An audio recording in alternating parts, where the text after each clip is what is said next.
back to the deep dive. I have to be honest with you right off the bat. When I saw the stack of research for today's session, I had a bit of a visceral reaction. Yeah, no. What was it? It wasn't excitement, not at Mm. first. It was more like, well, like post-traumatic stress from seventh grade. Seventh grade, let me guess. I saw the word grammar, and I mean, immediately I was back in Mrs. Higgins' class, sitting at this wobbly desk, staring at a chalkboard covered in sentence diagrams. You know? Oh, I know. The little stick figures made of words? Yes. Subject, predicate, direct object. Those diagonal lines, the red pen, the rules that seem to exist just to make you feel stupid. It just felt so dry. It felt like math with words. Exactly. It's like we think of grammar as syntax, conjugation, keeping your participles from dangling, whatever that means. It's the dusty scaffolding you have to climb to get to the actual meaning of a book. Yeah. You endure the grammar to get to the story. Right, it's the vegetables of the intellectual world. Or maybe the sawdust. It's necessary for structure, but nobody really wants to eat a bowl of it. That's it. But then I started reading the sources for today. And I have to say, my mind is completely blown. These essays, these linguistic notes, they completely flip the script. I'm glad you got there. Because we are not talking about rules for the sake of rules today. Not at all. We're looking at this idea that grammar is actually, and I just love this phrase from the reading, fossilized philosophy. That is the perfect way to frame it. I mean, think about it this way. When you and I are talking right now, we aren't just exchanging data points like computers. We are using a system that has been built layer by layer over thousands of years. Right. And that system, the grammar itself, contains these deep, buried assumptions about how the world works. It has opinions on cause and effect. It has a stance on what it even means to be a self. It's like the operating system of our reality. Hmm. We're just running the apps, talking, thinking. But the code was written by people thousands of years ago who viewed the world in a way that is, well, it's pretty alien to us now. Precisely. And if you know how to read that code, you start to see things that aren't explicitly said in the words themselves, but are felt in the structure. The shape of the sentences tells its own story. And specifically, today we are going on a hunt, a very specific hunt. We are tracking down a single sound, a suffix. Yeah. Just two little letters in ancient Greek that, according to these documents, might just hold the key to understanding the nature of love, the definition of existence, and get this, even the name of God. I know. It sounds like we're pitching a Dan Brown novel here, the Da Vinci suffix or something. Totally. But you're right. This is rigorous linguistics. It's just that the linguistics leads us somewhere, well, somewhere mystical. It really does. So here is the mission for this deep dive. We're going to explore a lost way of speaking called the middle voice. We have a collection of essays and notes that all focus on this one specific Greek grammatical structure.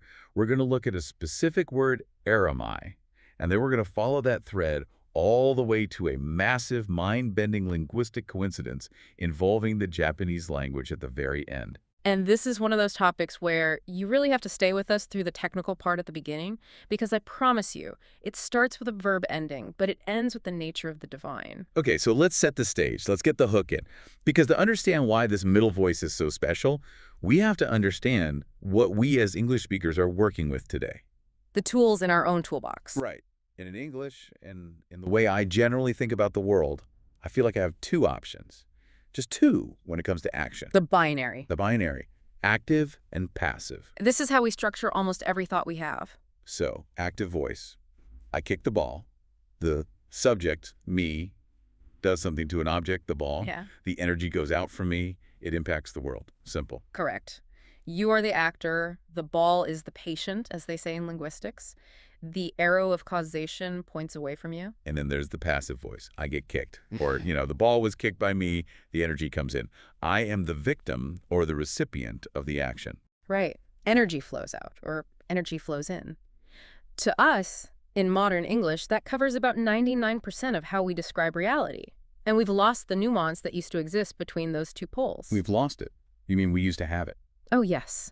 Because the sources we're looking at today highlight that ancient Greek and many other ancient languages, actually like Sanskrit, had a third option, a whole other way of seeing, a third voice. The middle voice. The middle voice. Even the name sounds elusive, like it's hiding in the cracks between active and passive. That's a good way to think of it. It's a way of speaking that describes an action that Well, it curves back on itself. It isn't linear like the arrow of the active voice. It's a loop. A loop. And the core metaphor the author uses in these notes, which I think is just hauntingly beautiful, is that the middle voice is the fire that contains its own hearth. The fire that contains its own hearth. Okay, I want to pause on that because it's such a sticky image. Usually fire consumes a hearth, or fire consumes wood. It eats something else to stay alive. Right. It's an external process. But a fire that contains its own hearth. That sounds like a physics impossibility, a perpetual motion machine. In physics, maybe. But in grammar, it was a standard feature, a button you could press on any verb. Okay, so let's unpack this. To get to this fire, the sources take us on a very specific investigation. We start with an ancient Greek word, eromai. Eromai. It's a heavy word, carries a lot of weight. Now, if I just pull up a standard Greek-English dictionary or, type it into Google Translate, what am I going to get? You'll get I desire or I am in love. Okay, simple enough. I desire a sandwich. I love my wife. We use those words 100 times a day. Seems straightforward. On the surface, yes. But this is a deep dive. We don't stop at the surface definition. We need to look at the morphology, the shape of the word itself. If we put on our linguistic X-ray goggles, which is what the source material does, we can break this word down into its anatomy. And the anatomy tells a much richer and, frankly, much more complex story. Let's do the autopsy. What are the parts? The source breaks it down into 3 specific components. First, you have the root, which is Just that sound. Just that sound. But that sound is doing a lot of heavy lifting. This root carries the weight of eros. Eros. Okay, we know that word. Erotic. Desire. But usually we think of it in a sexual or romantic context. In English, sure, we've narrowed it. But in the Greek mind, eros is much broader and more elemental than just romance. This isn't just liking something. This isn't philia, which is friendship, or agape, which is charitable love. Eros, the thing rooted in is that foundational appetite. It's the drive toward beauty, the drive toward union. It's the pull you feel toward something you can't even name yet. It's the gravity of the soul. So air is the engine. It's the hunger itself, the raw force. Exactly. It is the raw energy of want. Then you have the stem, which is am. The source describes this as the bridge. The bridge. A bridge from what to what? It connects that abstract concept of desire, the air, to the actual living person speaking. It brings the concept down from the realm of ideas and plants it in a body. It makes it personal. Okay, so we have the hunger, and we have the bridge that makes it personal. But the source says the real secret, the thing that unlocks the theology, is the ending. The magic is absolutely in the ending. The suffix a, that's alpha iota. Alpha iota. And how was that pronounced again? In classical Greek, it was a diphthong pronounced like the English word I, so the word would sound like ermai. I. Okay, interesting. And this suffix, this AI, this is the middle voice marker. This is the signal. This is the key. This suffix is what tells a Greek speaker where the action is living. Now, stick with me here. If this were the active voice, the ending would look different. It would tell you the action is leaving the building. I desire that object. The energy projects outward. Right. I want the pizza. My want leaves me and sticks to the pizza. The arrow flies out. But the middle voice changes the geometry entirely. The AI ending signals that the subject is acting, yes, but the action is returning to the origin. The action is happening inside the subject's own sphere of being. So it's like a boomerang. I throw it and it comes back to me. That's close. But even a boomerang leaves your hand for a second. The middle voice is tighter than that. It's a closed circuit. The source explains it as I experience within myself. So eromai doesn't just mean I love that person over there. It implies structurally that I am the site where this love is happening. Whoa. Okay, hang on. I need to process that. Because that feels like a subtle distinction at first, but the source makes a huge deal out of it. Let me try to rephrase it to make sure I'm not just nodding along. Go for it. This is the nut of the whole thing. Okay. In English, if I say I love you, I feel like I'm sending a care package from me to you. I am the sender, you are the receiver. My love is a thing that travels across the space between us. That's the perfect active voice model. But in the middle voice eromai, I'm saying something more like, I am generating the state of love within my own boundaries, and I am the one who is changed by it first and foremost. Is that it? That is precisely it. Think of it like a heater. In the active voice, a heater heats the room. In the middle voice, the heater becomes hot. The source says, the self is both the fire, the action, and the hearth, the container. The longing isn't leaking out to grab something. It's happening as the speaker. That is a huge philosophical shift just from 2 letters. It sounds, I don't know, almost lonely? Or maybe just self-sufficient. It's not necessarily lonely, it's interior. It changes how we view the self. If you use the middle voice, you aren't just a billiard ball hitting other billiard balls, which is the Newtonian active-passive view of the world. You are a space where things happen. You are a container for your own experiences. The causation is internal. A closed loop. Mhm. Nothing leaks out. Ah, That's fascinating.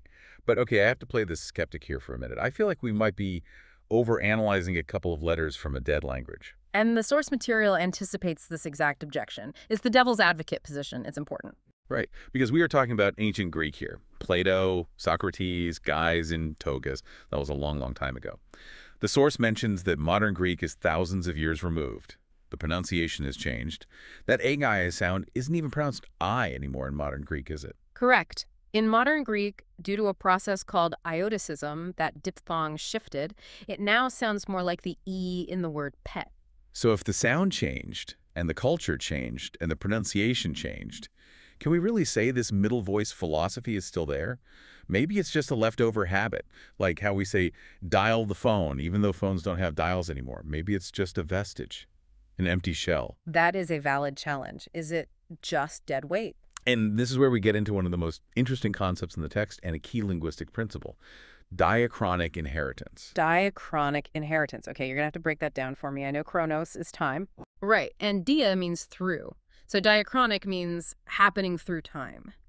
The argument here is about how languages evolve. We tend to think languages break or snap, like ancient Greek stopped one day and then modern Greek started the next. Or like Old English. If I try to read Beowulf right now, I can't do it. It looks like German or some kind of Viking runes. It's a foreign language. That feels like a rupture, a clean break. Exactly. And English has ruptured significantly from its older forms, but the expert in the source material argues that languages, especially a language like Greek, don't always rupture. They sediment. Sediment, like rock layers in a canyon. Precisely. They build up. Vocabulary might change. We get new words for internet or car. Slang comes and goes. Pronunciation drifts, like that vowel shift you just mentioned. But the grammatical skeleton, the deep logic of how verbs work, how you build a sentence, that is incredibly conservative. It survives for millennia. So the bones stay the same even if the skin changes. The blueprint of the house is the same even if you redecorate. That's a great way to put it. And the source makes a bold claim here. It says Greek is one of the most dramatic examples of this conservation. A modern Greek speaker can look at a text from 2,500 years ago, and while it looks archaic and the vocabulary is different, they recognize the bones of it in a way an English speaker just can't do with Beowulf. Okay, so the skeleton is still there, but does the meaning survive? Just because the grammar structure is the same, do modern people still feel that middle voice self-containment? Or is it just an echo? The source argues yes, absolutely. And here's the piece of evidence that really drives this home. It's not some obscure poetic verb. It's the most common verb in the language, the verb amai. Amai, and that means? Modern Greek, amai simply means I am. I am. It's the foundational word of existence. You use it dozens of times a day. I am hungry. I am tired. I am here. And let me guess, it ends in? It ends in irai, that same alpha iota suffix. Wait, hold on. So every single time a modern Greek speaker says I am, they're technically using the middle voice structure. Structurally, yes. Now, they aren't consciously thinking about grammar tables when they order a coffee, of course not. But the source argues that the language itself is making a claim. I am is not a label assigned from the outside. It's not a static fact. By using that middle voice ending, the language is asserting that existence is an interior process. That is wild. So I am structurally implies I am happening to myself. I am self-generating my own being. Existence is happening within me. The source puts it beautifully. To say I am in Greek is at the structural level of the language to say existence is happening within me, self-generated, self-contained. So it stops being a noun, a thing, and starts being a verb, a reflexive verb. I'm not just a thing sitting here in this chair. I'm a process that is keeping itself running. Precisely. You are the fire maintaining your own hearth every time you say, I am. Okay, my mind is already kind of buzzing with that, but this deep dive takes a hard left turn here. It leaves Greece and goes to the Middle East. Right. This is where the scope widens dramatically, because the source draws a parallel to Hebrew. The burning bush section. I was waiting for this. Because obviously the Bible wasn't written in Greek originally. The Old Testament is Hebrew. So how do we bridge that gap? Why are we talking about Greek grammar in a biblical context? To understand the bridge, we first have to understand the other side of the canyon. We need to look at how Hebrew handles verbs, which is completely different from English, but has this fascinating parallel. The source talks about the binyan system. Binyan. Sounds like Bunyan, like Paul Bunyan. Mm-hmm. But I assume no giant axes are involved here. No axes, no. Binyan means structure or building in Hebrew. And it's a fascinating system. In English, we use helper words to change a verb's meaning. We say, I wrote, I was writing, I caused him to write. We add extra words to modify the action. Right, auxiliaries. Hebrew is more compact, more elegant, some would say. It takes a three-letter root, let's say the root KTV, which has to do with writing, and it bends the word itself into different shapes or buildings to change the meaning. So the word itself transforms. You don't add other words. Exactly. The vowels change, a letter might get doubled. So katav means he wrote. That's the basic building, the simple active. But if you change the vowels and double a letter, you get ketev, he inscribed, or he dictated. It becomes intensive. If you change it again to hiktev, it becomes causative. He caused someone else to write. It's like a transformer toy. One root, but it can turn into 5 or 6 different modes. That's a perfect analogy, and one of those modes, one of those binyanim, is called the hit pail. The hit pail.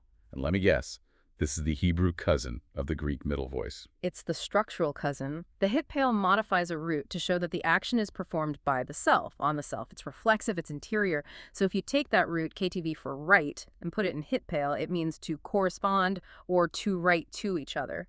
But more often, it's used for internal states. When the Hebrew text talks about sanctifying oneself or praying, it uses this form. So prayer isn't just asking for stuff. In the grammar, it's acting upon oneself. Yes, entering an internal state. So both of these ancient languages, Greek and Hebrew, had a specific grammatical toolkit for describing interior, self-contained action. They were thinking about the same kind of reality, just with different tools. Okay, so they both have this feature. They're running parallel tracks, but they are separate languages from separate cultures. How do they collide? They collide in the city of Alexandria, Egypt, about 250 years before Jesus. We have to talk about the Septuagint. The Septuagint, that sounds like a secret society or a prog rock band? It could be. It's the name of the Greek translation of the Hebrew Bible.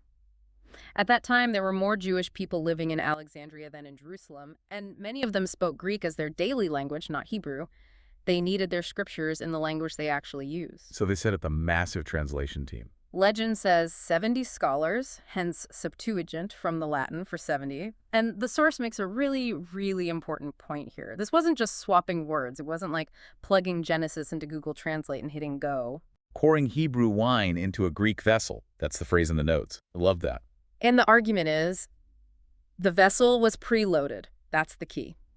Greek grammar had been quietly rehearsing these philosophical ideas, this middle voice logic, for centuries before the theologians ever showed up. So when the translators needed to describe the Hebrew God, the Greek language was actually ready for it. It had a slot for that idea. Which brings us to the main event, Exodus 3.14, the ultimate definition of God. The scene at the burning bush, the foundational moment. Right. Moses is there. The bush is burning but not burning up, which, by the way, is a perfect visual metaphor for the middle voice right there.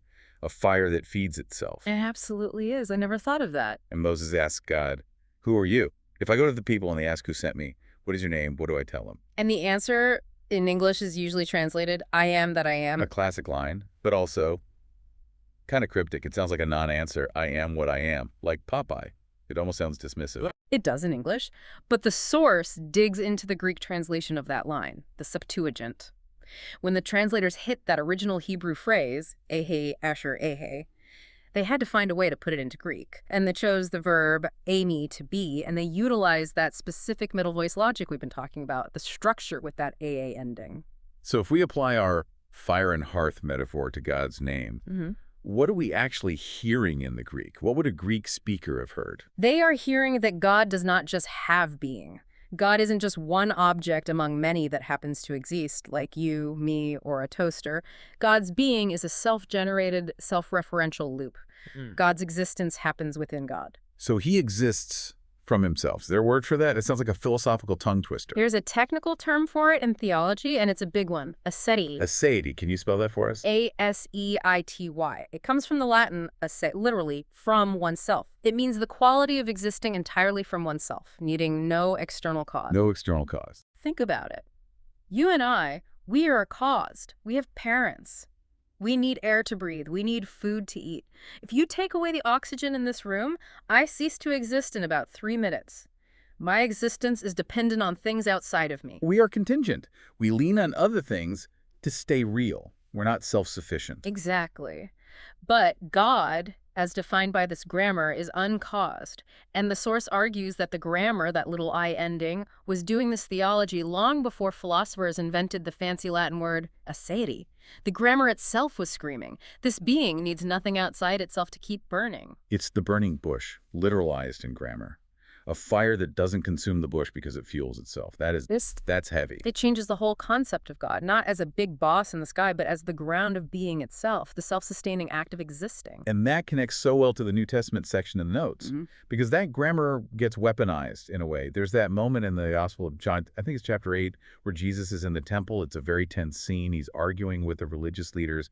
Very tense. The stakes are getting higher and higher. And he drops this line that makes everyone go crazy. They literally pick up stones to kill him right there on the spot. He says, before Abraham was, I am. Ego eimi, the Greek phrase. Now, usually when I hear that explained in a sermon or a commentary, people say, oh, he's claiming to be old.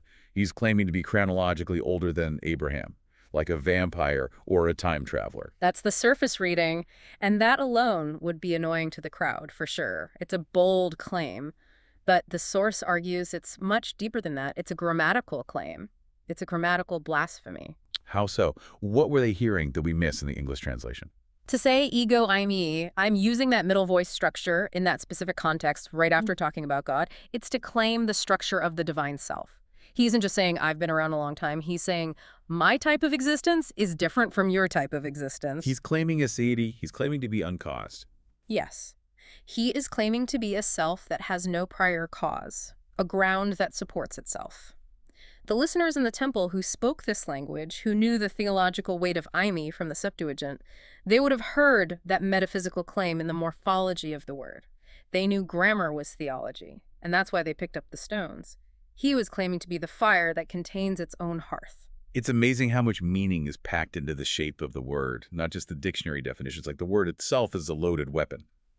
But I don't want to leave this just in the clouds with God and Jesus. The source material brings this down to the human level, specifically for believers or people trying to understand this internal state. Right, because if this is how God exists, and if the goal is for humans to connect with that reality, then the grammar of that connection should reflect that too.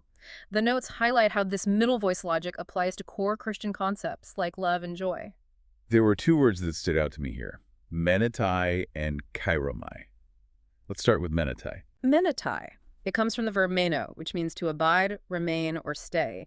It come up in that famous vine and branches passage, abide in me and I in you. And the source says it uses the middle voice ending, that A form. It does, which implies that abiding isn't like a visitor sitting in a guest room. It's not a passive thing, like I am stuck here, and it's not an active thing, like I am gripping onto the branch for dear life. It's the third option, the middle voice option. It's an interior condition. The source says it describes a permanent state of mutual indwelling.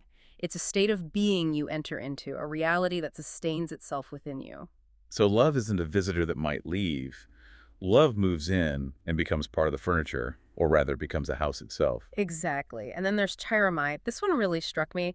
It's the verb for to rejoice. Rejoice. Okay, honestly, when I hear rejoice, I think of a reaction. I get a raise, I rejoice. My team wins the Super Bowl, I rejoice. It's stimulus, then response. That would be the active voice logic. The good news causes me to rejoice. Or maybe passive, I'm made happy by the event. But the middle voice form, chiromai, which is used for the command to rejoice, suggests that rejoicing is a state you enter. You inhabit it. So you don't perform happiness for others.